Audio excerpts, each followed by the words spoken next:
Good morning, everyone.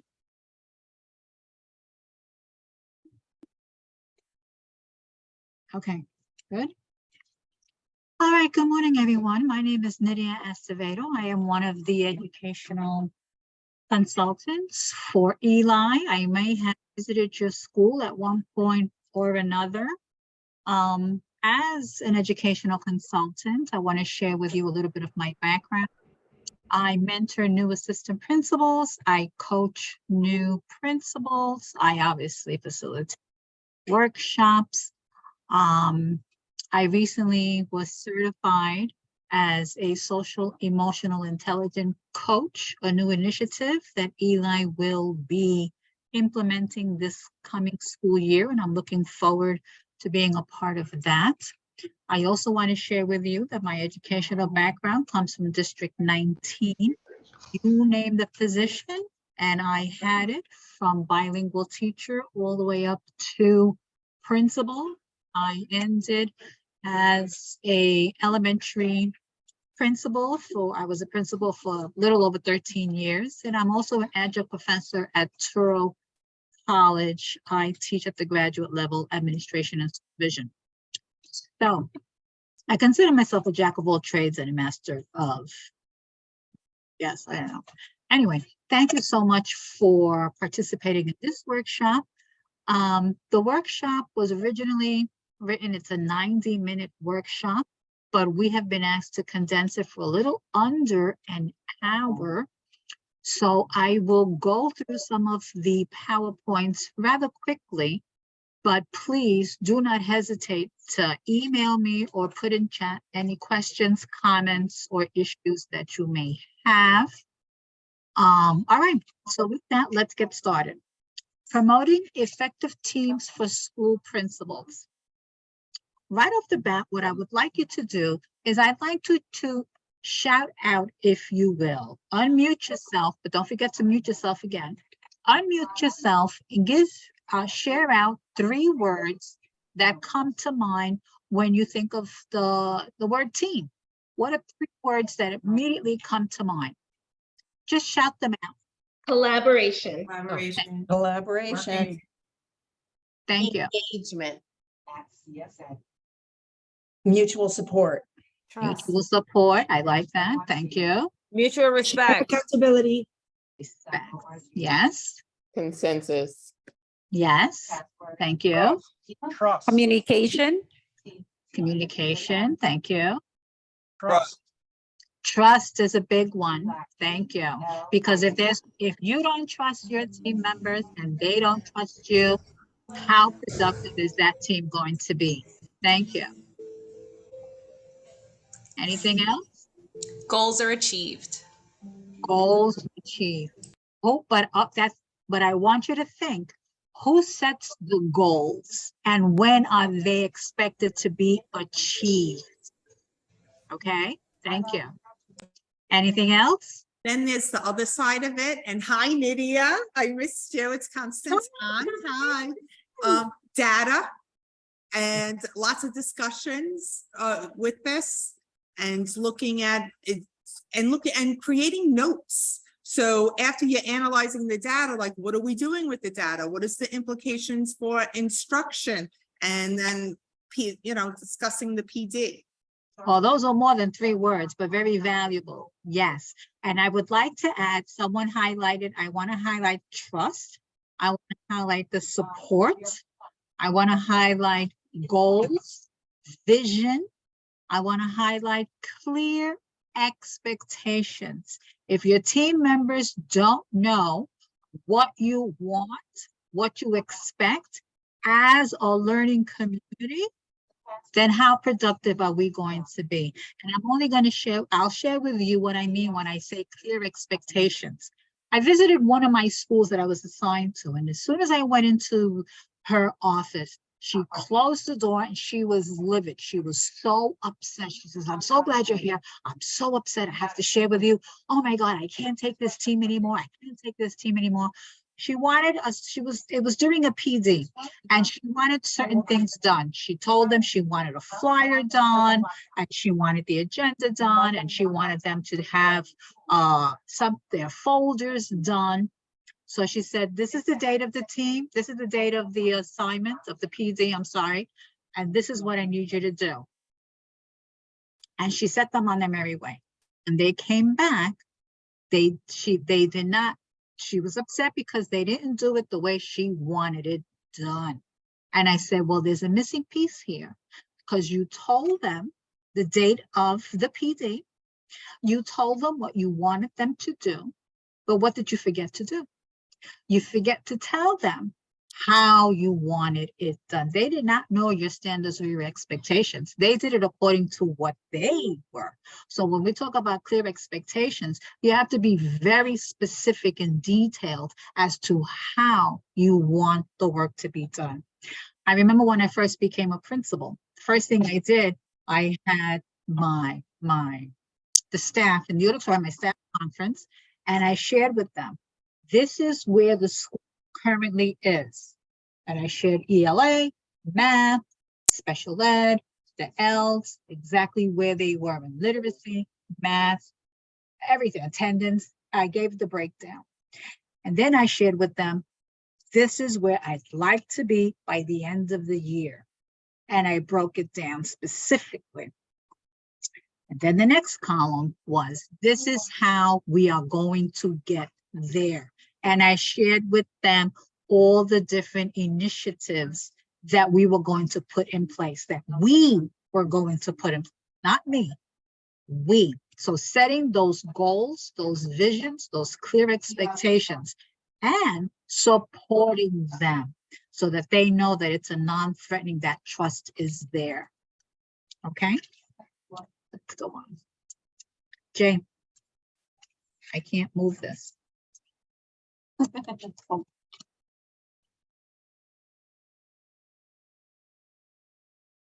Okay, so mentioned to fill out the attendance form. let me introduce to you my partner in crime, Jay, and she's going to give you some preliminary. Hi, good morning. I just want to let everyone know to please fill out the attendance form so that you receive your CTLE credit for this workshop. Bye. Thank you, Jay. And thank you, Laura, for this morning. Okay, so now with that, let's look at this slide. It says teamwork, and look at the words that are there. You have goals, success, vision, and skills. And this is just following up on what we were just talking about. How do you align those 4 words into your teams? Just shout out any idea that comes to mind.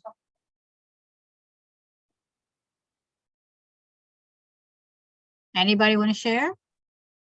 Yes, hello. I had my hand up from when you had the first question. I just wanted to just quickly mention that there are stages of psychological development when it comes to development of teams as we work together. So we have to remember that there are concepts of forming, storming, norming, and performing before we get to those spaces and learn to trust, learn to be transformative, learn to be productive, but that there is absolutely a system and a process that we go through in order to get to that space of excellent and great team and teamwork. And also, secondly, with regards to the attendance survey, there is no I don't know if this is for Jay, there's no differentiation. It's just a generic today's date, put your name in and submit. So it doesn't have anything to differentiate that we attended a 10 a.m. workshop, an 11 a.m. workshop, etc. It's just that we were here on a particular day. And I don't know if that is conducive to anybody who needs the CTLE credit.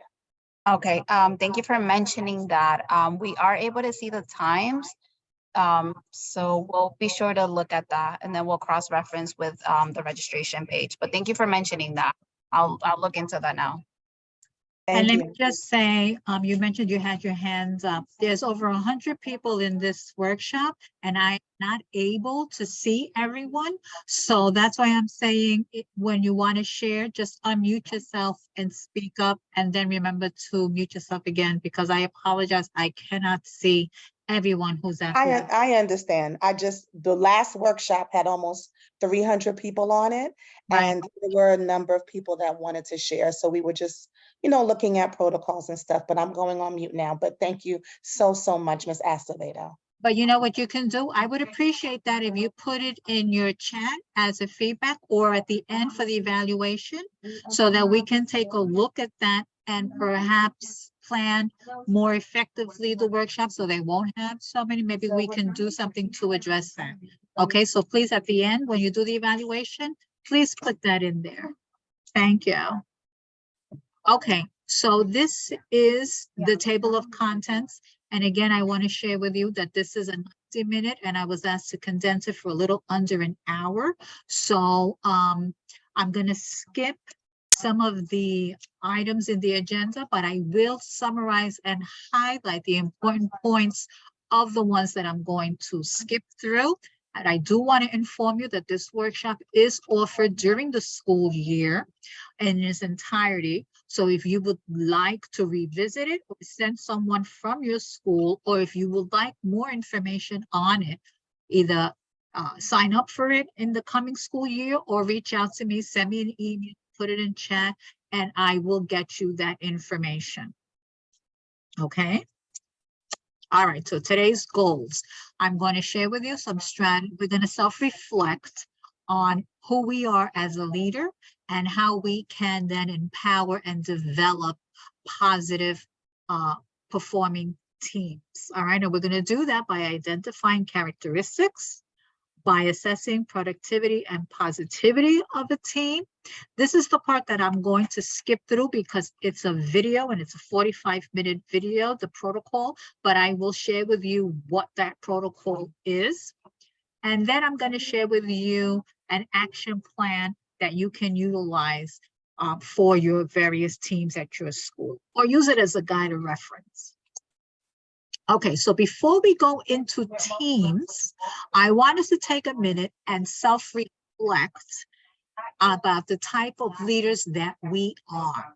And if you can share some of the strategies that you currently have in place to do the following. For example, developing teachers. What do you do in your school that leads group in learning activities? What are some of the skills, strategies, initiatives that you have?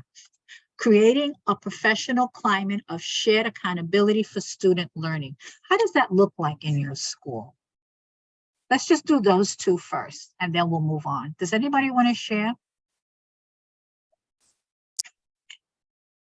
I'll share. So I think it's about leading by example, right? So I always speak about teachers partnering in the learning process, but that involves me doing the same, right? So am I doing my own professional reading and podcasts? And what I do is I send out a weekly newsletter every week. And if it doesn't come on Saturday morning, I start getting emails. Are you okay? They're so used to it.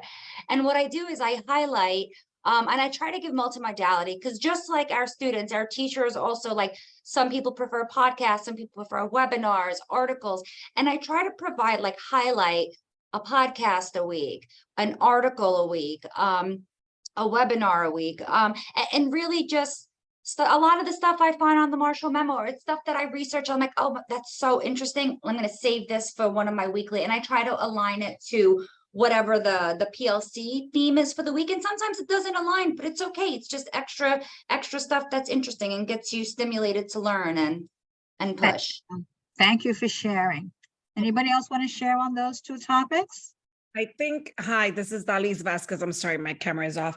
I think one of the greatest tools that I have used is a 360-degree feedback, where I have teachers after an instructional cycle of 6 to 8 weeks give their feedback on how I have supported them, or like the new learning that I have given.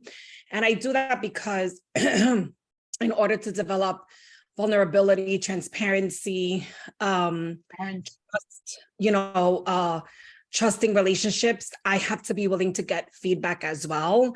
And I think that modeling the feedback process is key to how then teachers are providing feedback to one another in vertical teams, and then how they're providing feedback to students. And if you see, it's right there in the middle, conducting observations with useful, and I'm going to add useful, meaningful feedback, right? Thank you so Yes. much. Very important. Thank you so much. How about cultivating leadership? How do you do that in your school?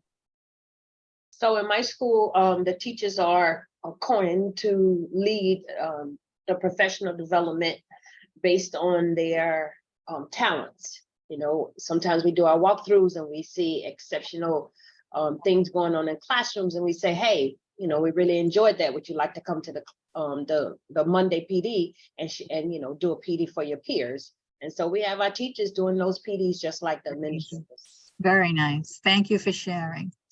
Let's take a look at managing talent. How do you ensure accountability? Let's talk about that one. Any thoughts on that? I was just going to One mention of the ways, sorry, Go ahead.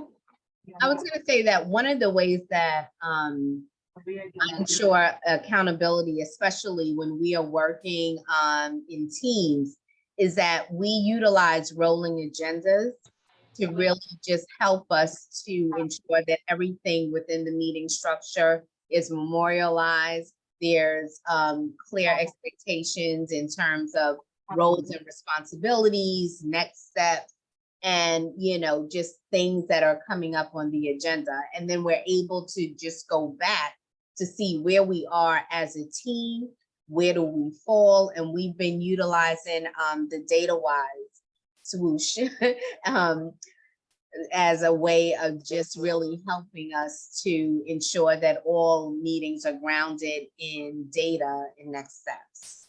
Thank you. Thank you for sharing. Let's go to the bottom. Building a culture of respect and trust. I think we talked about it briefly before. Does anybody want to add to any of that? I need everyone to mute themselves. Okay, so you see where it says creating a great place to work? I would change the word great, and I would put creating a positive, trusting, supportive, non-threatening place to work. Because if everybody feels that way, guaranteed, if everyone feels validated, supported, they can trust, it's a non-threatening, and you have your clear expectations, trust me, everyone is going to want to meet your expectations, because we have to remember that we're all here for the same purpose. And sometimes we forget about that and we stick to other agendas. And we're going to talk about that later on. Okay, teams, at this point, what I want you to do is, on a separate sheet of paper, I want you to list all of the teams that you currently have in your school. When I was a principal, I can say we had not as many as you have now. We had at least 5 teams. Now I understand you have a team for everything. So list all of the teams that you have. And after you do that, I want you to put a check next to the teams that you are 100% satisfied with. That if the chancellor will come to your school and say, I want to come and I want to see one of your teams, that's the team that he or she is going to sit in. List all your teams, check the ones that you are 100% satisfied with. I'm going to give you a minute to do that. Okay, I need everyone to mute yourselves.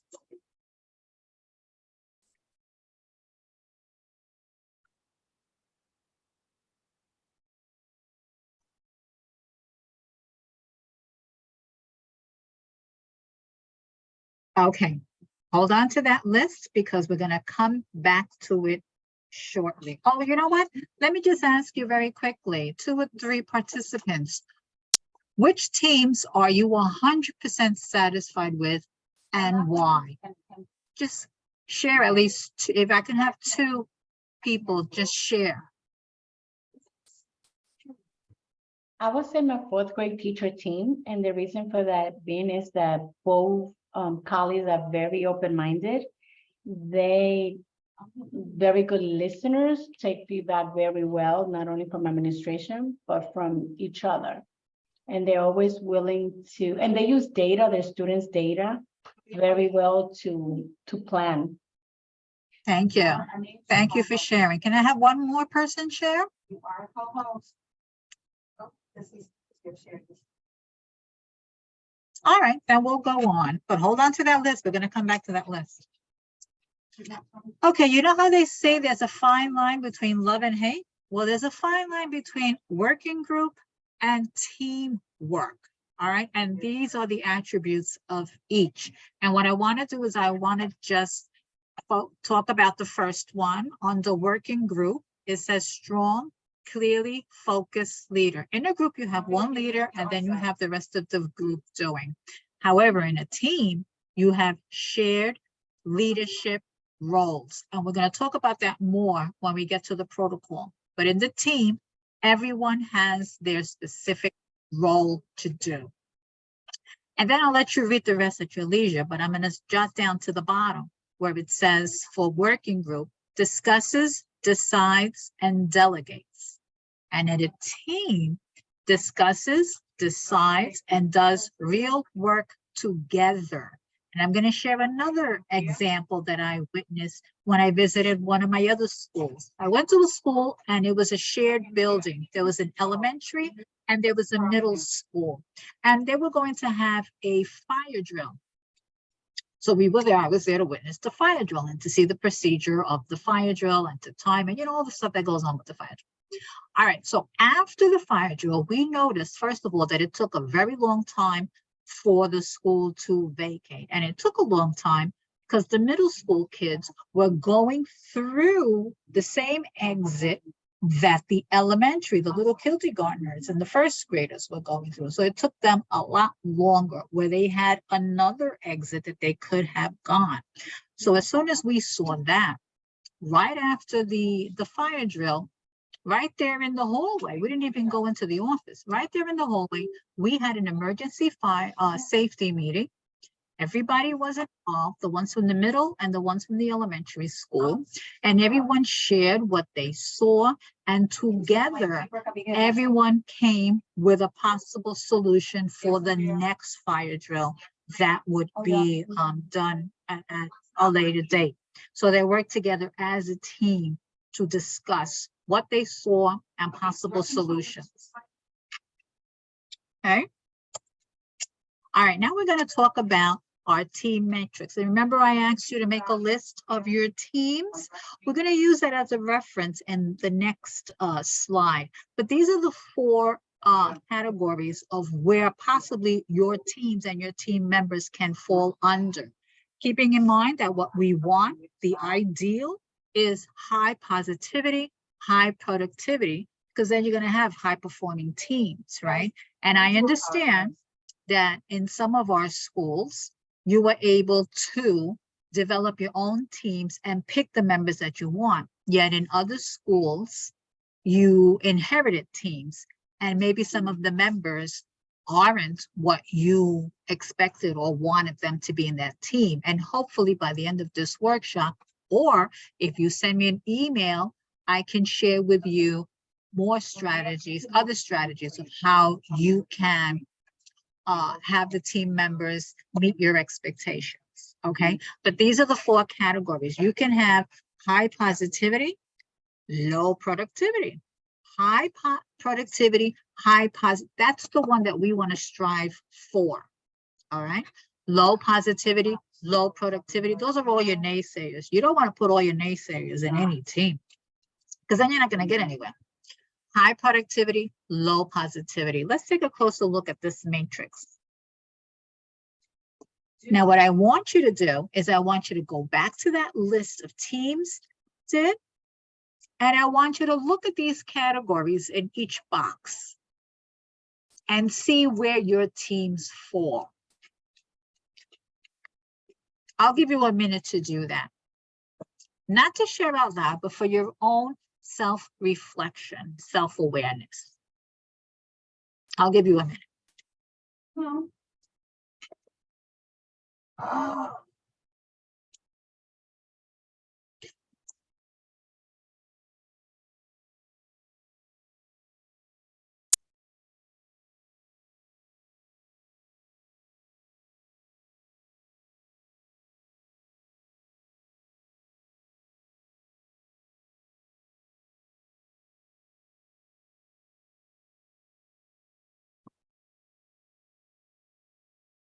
Is this helping you identify and taking a closer look at your teams and your team members? And where they fall in, and maybe what we can start thinking about, how to address this?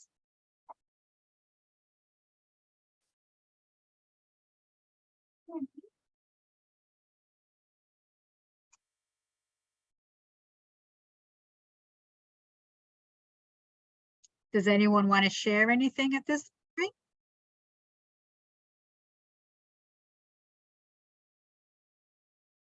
All right, then we can move on, and you can use this as a point of reference in developing your teams, okay? All right. This one is just, we're gonna, now here, motivation. This one I'd like to hear from you. How do you motivate your teams so that they can be successful, so that they can achieve your goals or strive to? How do you motivate your teams so that they, remember we talked about non-threatening, so that they can come to you with any ideas? How do you support them? What are some of the things that you do to support your team members? Their attitude. Attitude right now is a very important one, because a lot of our schools, a lot of you guys are changing your curriculum. Are we starting a whole new literacy curriculum? Some of us are doing both literacy and math. And I'm sure that attitude and the frustration is, so what are you doing to motivate them so that they can welcome the new curriculum? Can someone share some of their ideas or thoughts? So I'm not going to a new curriculum. I mean, we've been using the curriculum that was chosen for a few years now. But one of the things I do is I constantly recognize the work that they do. If it's not on the intercom, it's in the school meetings. I constantly work that they've spent time outside of what they are responsible for to make sure that the school is moving forward and working successfully. And so I constantly recognize, you know, I buy them little cups and pencils and little things to just let them know that I know you don't have to do this, but I'm so appreciative, and the school is so appreciative, and we're moving toward our vision, our mission, our goals, and it's because of your work. That is the reason why we're going to be successful. And I make sure that I say it in front of all of their peers, so their peers understand how important going outside of their normal work restraints helps the school move forward. Accentuating the positive to eliminate the negative. That's one of my quotes that I live by. Accentuate the positive to eliminate the negative. We cannot take anyone's behavior, performance for granted, especially those that go far and beyond. And there are so many simple ways to show that you appreciate what they do, to validate them, to recognize them. I mean, we used to have, just bringing them on on those snowy days, we had bagels and coffee and muffins, a nice little thank you card. I used to buy those boxes, you know, those boxes that they sell, I don't know, Costco's and Sam's, various different cards. I used to have them in my desk, and whenever someone went out of their way, here comes a thank you in their mailbox, or a nice little note when you walk through. It's very important to thank and appreciate and validate. There you go. Yes, yes, it comes a long way, and everyone likes to feel appreciated, right? Thank you for sharing. Anyone else want to share anything? Yeah, I think I also try to use my staff as the examples of what I'm trying to accomplish, so that they're the examples to each other. They're educated, they're accomplished, they have great training. So why do we always have to go outside for the training when there's the example of you as the example? Let's pull from my own staff. And I really try to take great pains to find an opportunity to highlight each person for something at some point during the year, and let them be the lead for the PD, or like let them be the model. So I think that boosts them up as well, like in a genuine way, I have found. Thank you. Thank you for sharing. Can we hear from one more? I just wanted to echo also that positivity. It makes such a huge difference. I actually had a teacher cry this year because she said she never felt appreciated. I swear I didn't do anything special. She came into the office for something else and I told her, I just wanted to thank you for taking care of a specific student that was giving us a hard time. And that completely changed the dynamic between her. And she usually doesn't join teams. And she actually joined one of our teams who, going back to what started this, was because we are going to be starting a new curriculum. We gave the teachers everything ahead of time. Go through it. Give us your honest opinion. Give us your comments. See how can we infuse this with what we're already doing? And this particular teacher, the one I complimented, finally felt empowered to join a team. And to me, that was the biggest takeaway for me as a leader, is that sometimes we don't, we are constantly thanking the ones who are always stepping up. But then this one person who just did one thing, and I made it a big deal because it was a big deal. Trust me, this young man really needed someone to help take him away. She actually did it in such a positive manner that it changed on her view of being part of a team in the school. So that I thought was great. Very good. Thank you. Thank you for sharing that. Okay, here are the attributes of high-performing teams. What I'd like you to do is I want you to reflect, pick one of your teams that you listed, pick one of these attributes and share. How does this look like in your school?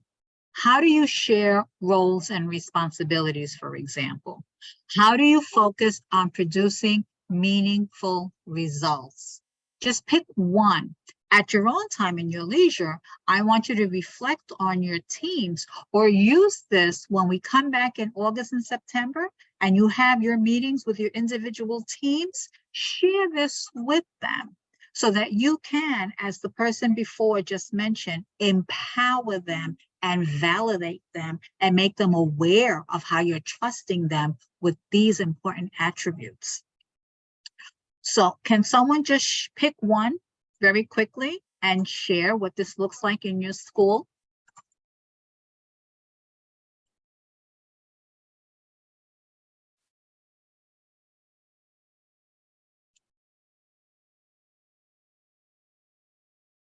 All right, then food for thought. I understand. Don't worry. Food for thought. You can do this at your leisure with your own administrative team before you create and go back and address your teams. But we're going to take this a step further, and we're going to look at the checklist for high-performing teams.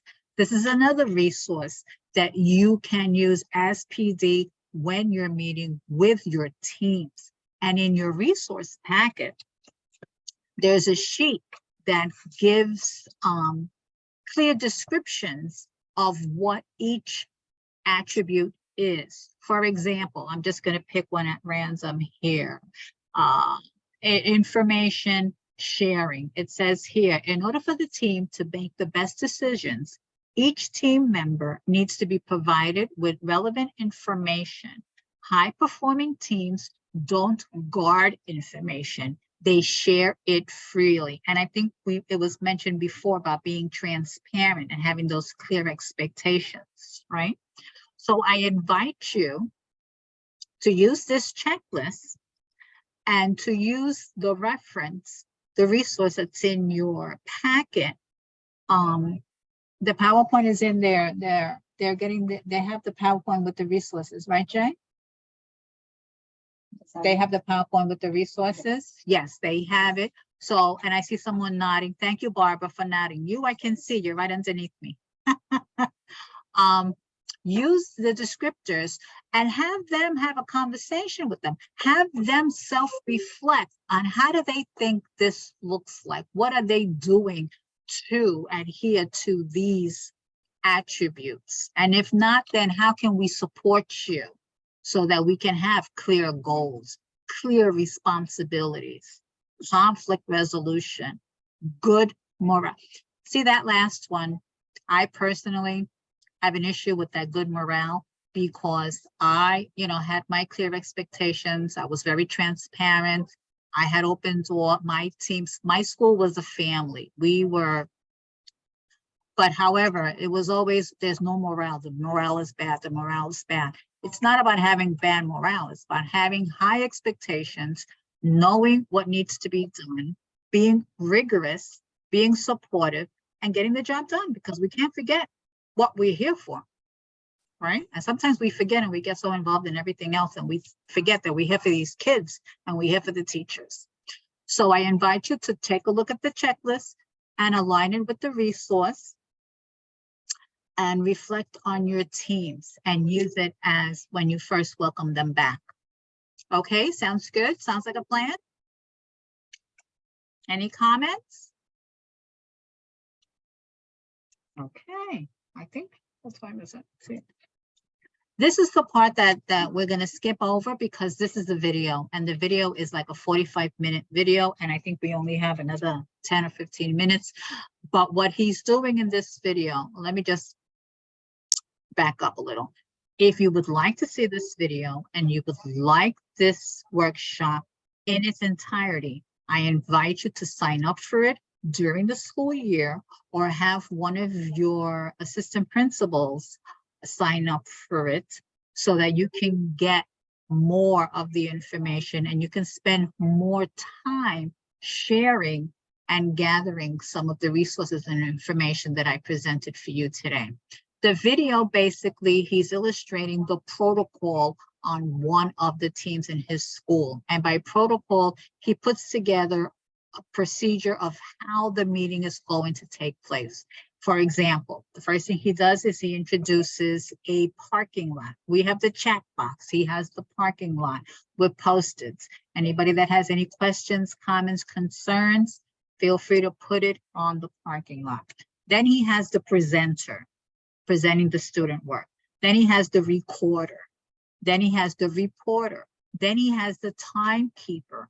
And then he says everyone is entitled to one question, and then possibly a follow-up. So it's about setting the stage so that way the meeting is purposeful, meaningful, and it doesn't turn into eventing, or it doesn't turn into, how many times do we have meetings that we have that one person doing all the talking, right? It's a shared vision. So everyone has a voice and someone to say, to share.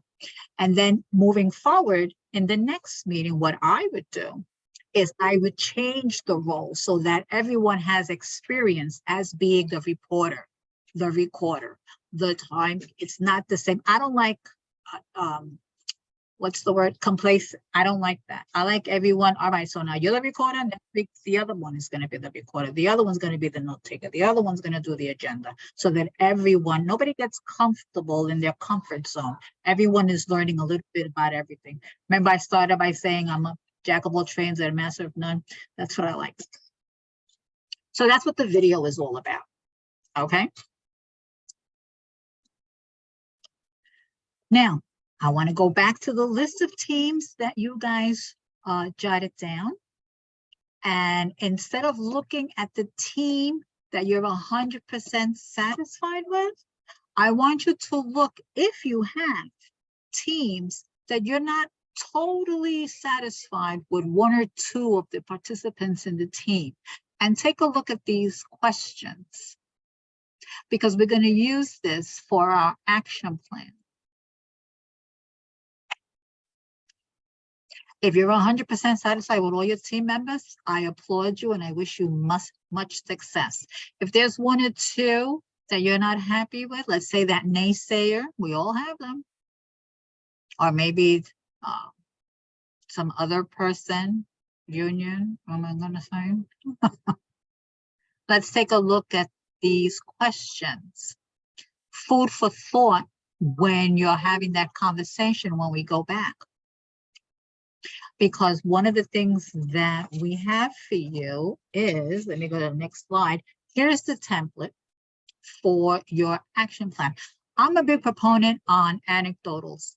When I was a principal, I would tell everyone, right, I create checklists, I create logs, because you know what? If I have the evidence, then there's no way you're going to dispute that the expectations, the goals weren't met.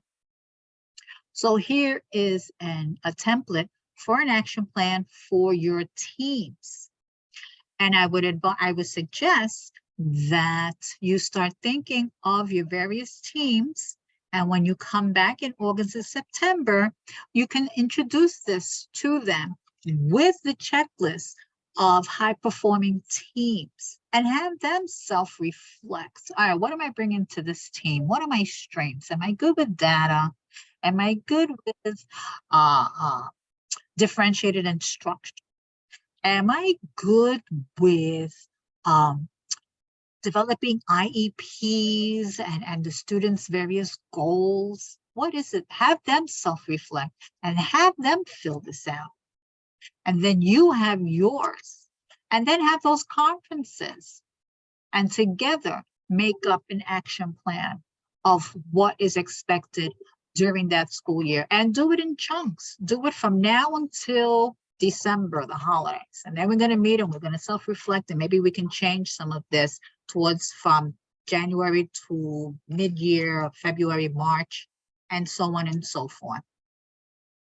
So I hope you find this somewhat useful and as a guide in focusing on your different teams, developing your different teams and holding them accountable. Remember, we talked about holding them accountable.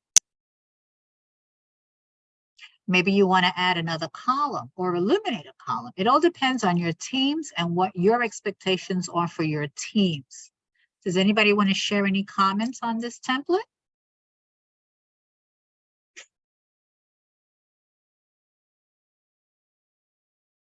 Are we good? Thank you, Melissa. I see you nodding, Melissa. Thank you. Barbara, I see you too. Thank you.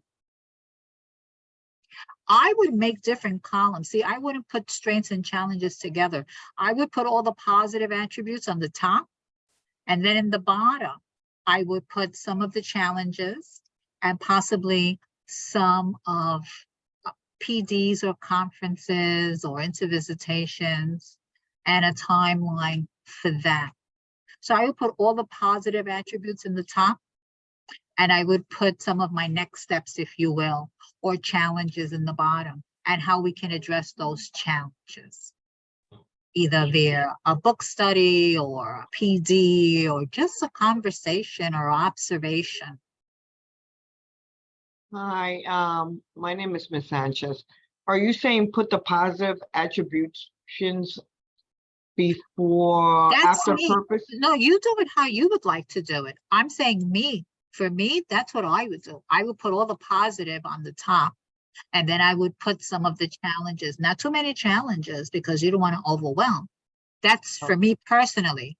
What I'm saying is you can tweak it to your needs or how it will be useful and purposeful for you. This is just a point of reference. Okay, thank you. You're welcome. Okay, are we good? All right. So look, we're wrapping up.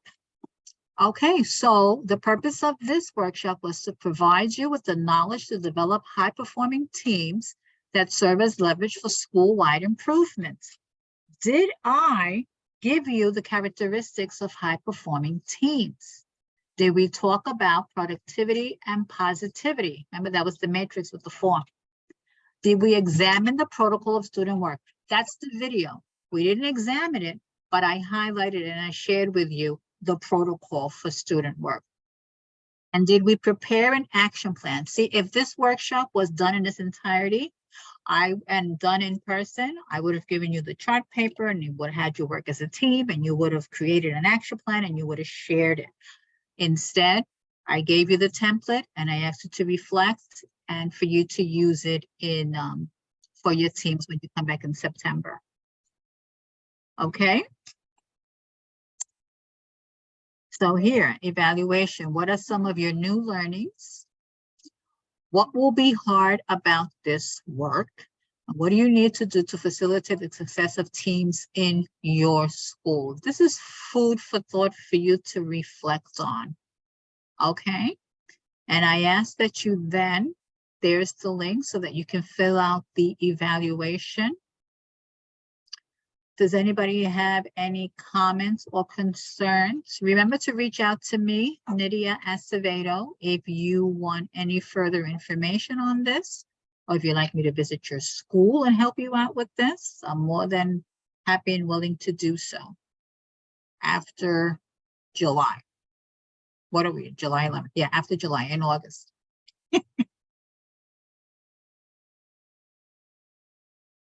And did you fill out the attendance? Do you want to remind them about the attendance? Hi, everybody. Just a quick reminder to fill out the attendance form for the CTLE credit. I'm going to put the link in the chat and also the evaluation form as well.